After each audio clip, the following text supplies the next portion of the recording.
Bismillahirrahmanirrahim. Assalamualaikum warahmatullahi wabarakatuh. Alhamdulillah wassalatu wassalamu ala Rasulillah wa ala alihi wa sahbihi wa man wala. Amma ba'd. Kaum muslimin wal muslimat rahimakumullah taala.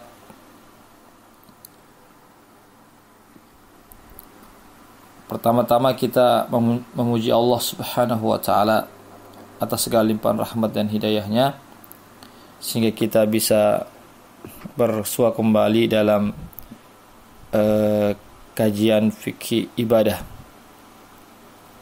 Salawat dan salam senantiasa kita kirimkan kepada junjungan kita Nabiullah Muhammad sallallahu alaihi wasallam beserta keluarga dan para sahabatnya, para pengikutnya yang tetap setia berpegang teguh kepada sunnah-sunnah beliau dan para sahabatnya hingga hari kiamat kelak. Amin ya rabbal alamin. Hadirin wal hadirat rahimakumullah. Insyaallah kita melanjutkan kembali pembahasan kita yang sempat terhenti, yaitu pembahasan dari kitab Manhajus Salikin wa Tawdih Al-Fiqhi Fid Din yang ditulis oleh atau yang dikarang oleh Syekh Abdurrahman bin Nasir As-Sa'di rahimahullahu taala, yaitu ulama yang hidup pada abad ke-13 Hijriah. Salah seorang ulama besar dari Saudi Arabia. Sebelumnya kita sudah membahas tentang muqaddimah dari kitab ini. Ya, yang kedua tentang pembahasan masalah air. Ya, tentang masalah air. Sekarang kita bahas tentang masalah bejana. Babul aniyah. Bab tentang bejana. Syekh mengatakan wa jami'ul awani mubahah illa niyatul zahab wal fiddah wa ma fihi syai'un minhuma. Syekh As-Sa'di rahimahullah ta'ala mengatakan semua bejana-bejana itu mubah.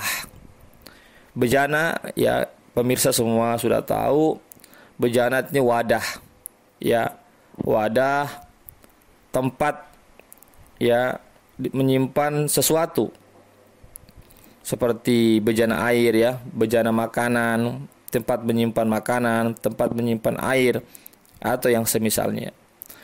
Itu hukum asalnya semua bejana, ya, bejana apa saja, terbuat dari apa saja, bentuknya apa saja, untuk apa saja, maka hukum asalnya adalah mubah. Sebagaimana Syekh As-Sa'di mengatakan wa jami'ul awani mubahah.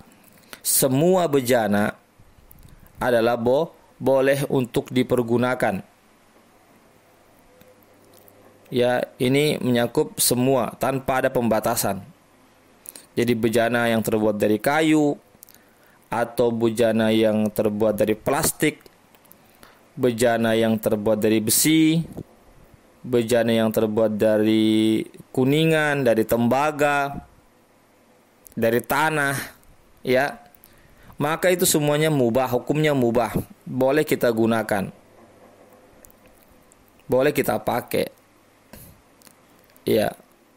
Apakah bejana-bejana untuk makan, bejana untuk minum, bejana untuk menyimpan air wudhu misalnya, atau bejana menyimpan barang-barang dan lainnya, maka itu diperbolehkan.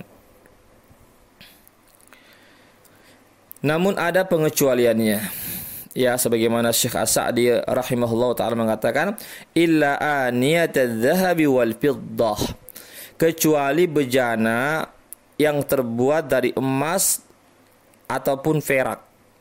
Ya, kecuali bejana perak, emas ataupun perak. Artinya jika bejana itu, wadah itu terbuat dari emas, ya semuanya emas, ya 100% emas, atau terbuat dari bejana itu terbuat dari perak, semuanya perak, 100% perak, ya, maka itu tidak diperbolehkan. Ya, maka bejana itu tidak diperbolehkan untuk dipakai. Insya Allah kita akan sebutkan nanti apa dalilnya, hadisnya. Wa ma fihi syai'un minhuma, dan apa saja, ya, dan bejana apa saja yang terbuat, ya, atau yang ada campurannya dari emas ataupun perak. Ya, artinya bejananya itu tidak murni emas semuanya. Anggaplah misalnya emasnya di situ ada berapa persen, selebihnya misalnya terbuat dari besi atau dari tembaga misalnya. Tapi di situ ada sedikit campuran emas, maka itu juga tidak diperbolehkan. Karena masih ada mengandung unsur emas ataupun unsur perak. Ya, meskipun sedikit tidak diperbolehkan. Illa liyasira minal fiddati lil haja, kecuali emas atau campuran emas atau perak itu sedikit, kecuali campuran dari perak itu hanya sedikit, itu pun untuk karena ada hajat, ada kebutuhan. Jadi campurannya itu, ya, yang ada di bejana itu berupa perak, ya, hanya sedikit. Itu pun jika ada kebutuhan, ya, jika dibutuhkan, maka itu diperbolehkan. Tapi dengan syarat, ya, yaitu perak yang sedikit dan ada kebutuhan. Ini dua syaratnya. Ya, yaitu dia hanya dari perak saja, bukan emas. Ya, yang kedua dia harus sedikit peraknya, ya. Yang ketiga ada kebutuhan di situ. Ya, bukan cuma sekedar, ya, mencampur perak di situ, tetapi ada kebutuhan. Kenapa sampai didatangkan perak, ya, dicampurkan atau dimasukkan perak di bejana tersebut? Itu harus ada sebabnya. Sebabnya adalah karena adanya kebutuhan, karena butuh, ya, maka itu diperbolehkan. Ya, karena demikian itu ada hadis dari Rasulullah Shallallahu Alaihi Wasallam, yaitu pernah disebutkan dalam hadis, ya, silakan buka di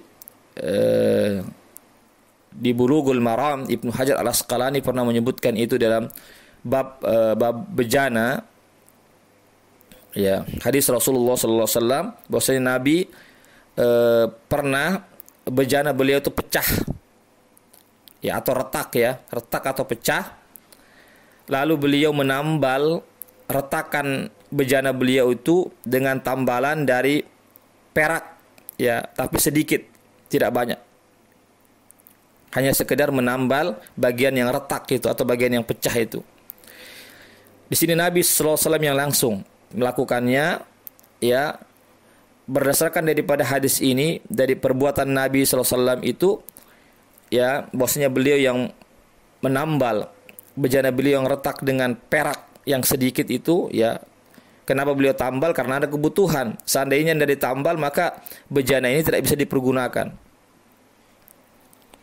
Ya, boleh jadi beliau menambah dengan perak, ya, karena itu yang mudah untuk sebagai tambalan, sehingga beliau menggunakan perak, bukan yang lainnya. Ya, di sini juga Nabi menggunakan perak, berarti perak diperbolehkan sebagai tambalan untuk menambal bagian yang retak atau yang pecah itu, bukan emas. Seandainya Nabi menambal dengan emas, ya berarti emas diperbolehkan. Tapi di sini Nabi hanya menggunakan perak, berarti hanya perak yang diperbolehkan, itu pun tidak banyak tambalannya. Ya, yang kedua ada kebutuhan karena untuk menyelamatkan bejana ini agar bisa dipakai kembali. Ya, itu istinbat ulama ya berdasarkan hadis tadi itu, bahwa Nabi pernah menambal bejananya yang retak itu dengan perak yang sedikit ya karena ada kebutuhan, sehingga ulama mengatakan diperbolehkan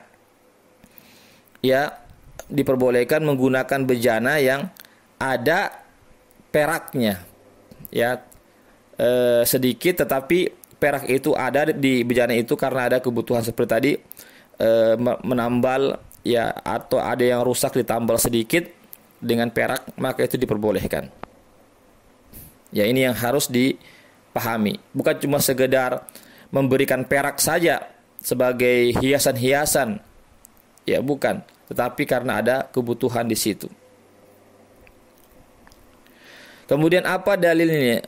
Bahwasanya tidak dibolehkan kita menggunakan bejana yang terbuat dari emas dan perak. Adalah hadis dari Rasulullah sallallahu alaihi wasallam, yang hadis yang disepakati oleh Al-Imam Al-Bukhari dan Muslim, muttafaqun alaih. Hadis yang sahih, Nabi sallallahu alaihi wasallam bersabda, "La tashrabu fi aniyati adh-dhahabi wal fiddah wa la ta'kulu fi sihafiha fa innaha lahum fid dunya wa lakum fil akhirah." Muttafaqun alaih. Ya. Muttafaqun alaihi, ya artinya muttafaqun alaihi artinya hadis ini telah disepakati oleh Imam Al-Bukhari dan Muslim. Hadisnya sangat sahih karena dua imam ini sudah menyepakati kesahihan hadis ini. Apa bunyi hadis ini? La tashrabu, janganlah kalian minum, fi anihati dhahabi wal fiddah, yaitu dengan menggunakan bejana ya emas dan perak, emas atau perak. Wala ta'kulu fi sihafiha, dan janganlah kalian makan dengan menggunakan wadah yang terbuat dari emas dan perak. Fa innaha lahum fid dunya, karena emas dan perak itu adalah untuk mereka di dunia. Mereka di sini adalah untuk orang kafir. Ya. Mereka gunakan di dunia ini, mereka pakai di dunia ini, walakum fil akhirah, dan emas dan perak itu adalah untuk kalian nanti di akhirat. Artinya kalian akan pakai nanti, akan gunakan nanti di akhirat kelak. Ya, di sini ada larangan, hukum asal, larangan dalam kaidah usul fiqh, al-aslu fi an-nahyi ya al-haram.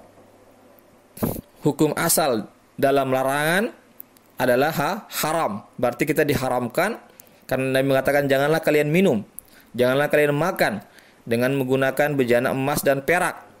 Berarti sini larangan untuk minum dan makan dengan menggunakan bejana emas atau perak. Berarti larangan ini menunjukkan, hukum asalnya adalah menunjukkan diharamkan kita makan dan minum, makan ataupun minum menggunakan emas, bejana emas ataupun bejana dari perak.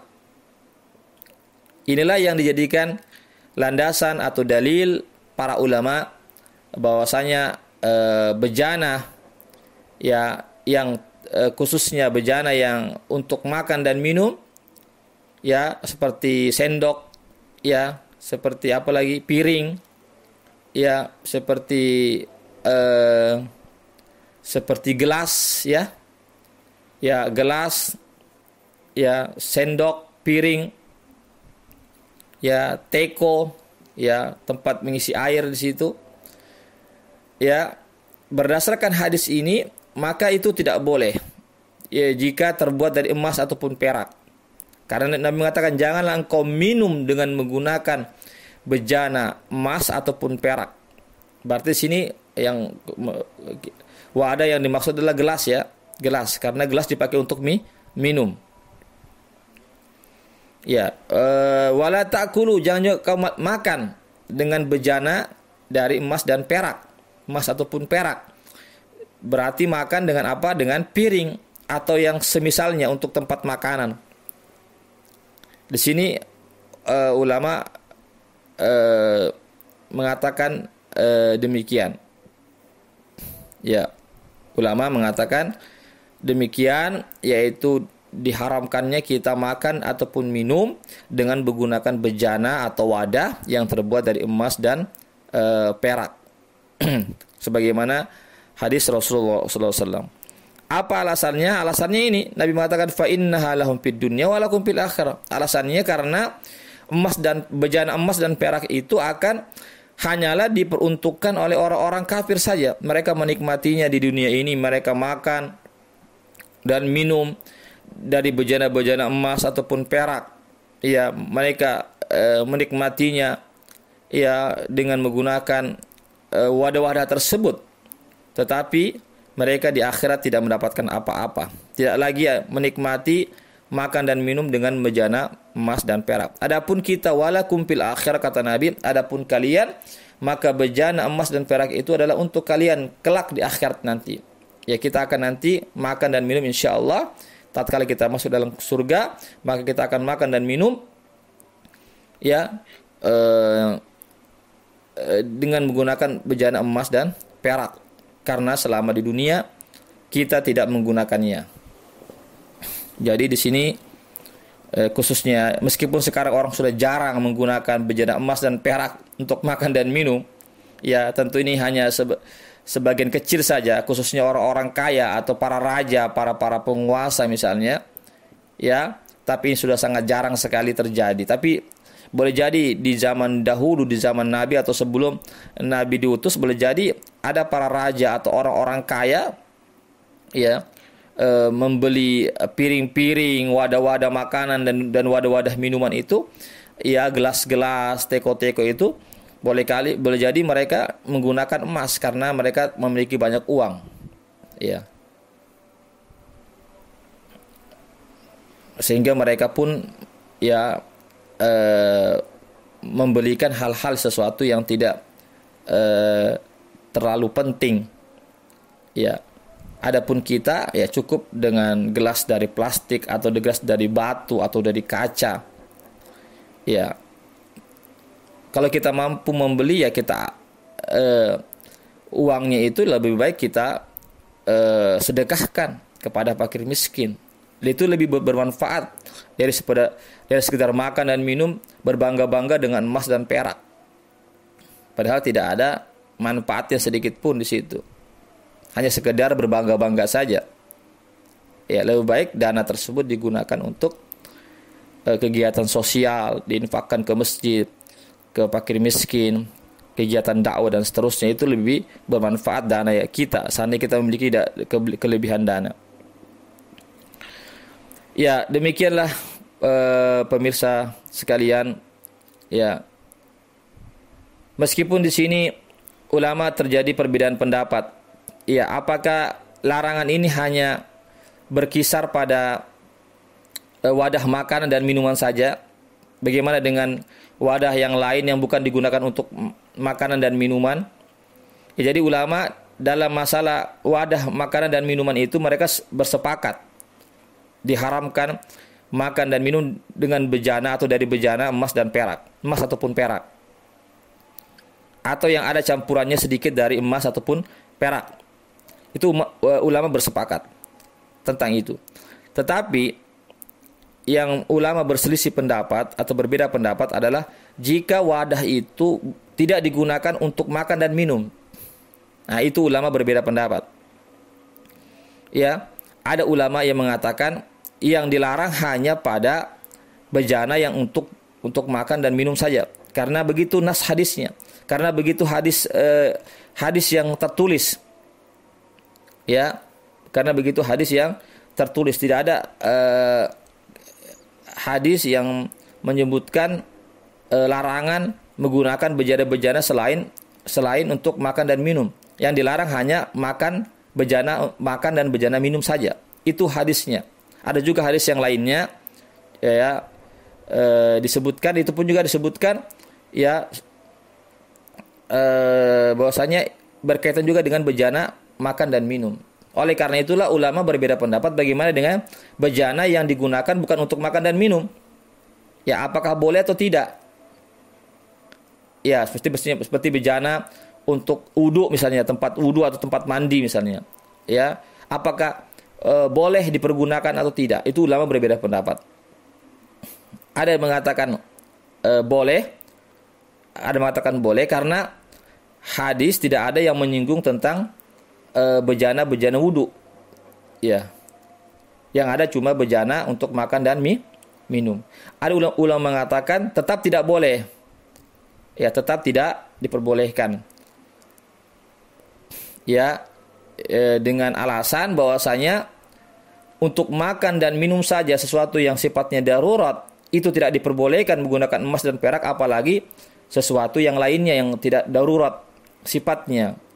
Ya. Jadi makan kan darurat ya, karena orang yang tidak makan dan minum bisa mati. Ya, apalagi sesuatu yang sifatnya tidak darurat seperti sekedar menyimpan air, sekedar menyimpan barang-barang atau wadah-wadah yang lainnya yang bukan untuk makan dan minum, maka kata ulama itu lebih diharamkan lagi. Jadi sekali lagi ini perbedaan pendapat para ulama. Janganlah kita berpecah belah, ya saling menyalahkan. Silakan kita memilih pendapat yang mana yang kita anggap rojih, yang kita anggap kuat. Ya. Kemudian kita tetap berlapang dada terhadap perbedaan. Ya, jangan sampai kita bermusuhan dengan saudara kita yang karena perkara ini perkara khilafiyah ijtihadiyah namanya. Perkara khilafiyah ijtihadiyah. Arti ulama perkara ini berbeda karena hasil ijtihad. Itu diperbolehkan. Ya, yang penting jangan saling menyalahkan, tapi kita saling berlapang dada, tetap bersaudara, masing-masing berpedoman sesuai dengan dalil-dalil atau sesuai dengan apa yang diikuti oleh para yang diikuti. Silakan kita mengikuti pendapat para ulama yang kita anggap kuat begitu. Ya, demikianlah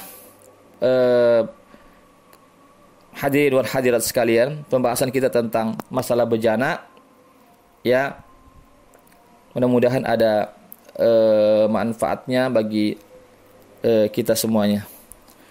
Ya, yang benar datangnya dari Allah saja, yang salah dari saya, kekurangan ilmu saya, godaan setan yang terkutuk, hawa nafsu saya mohon ampun kepada Allah, dan saya mohon maaf kepada pemirsa sekalian, para pendengar sekalian.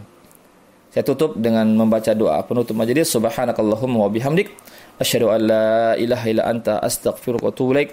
Assalamualaikum warahmatullahi wabarakatuh.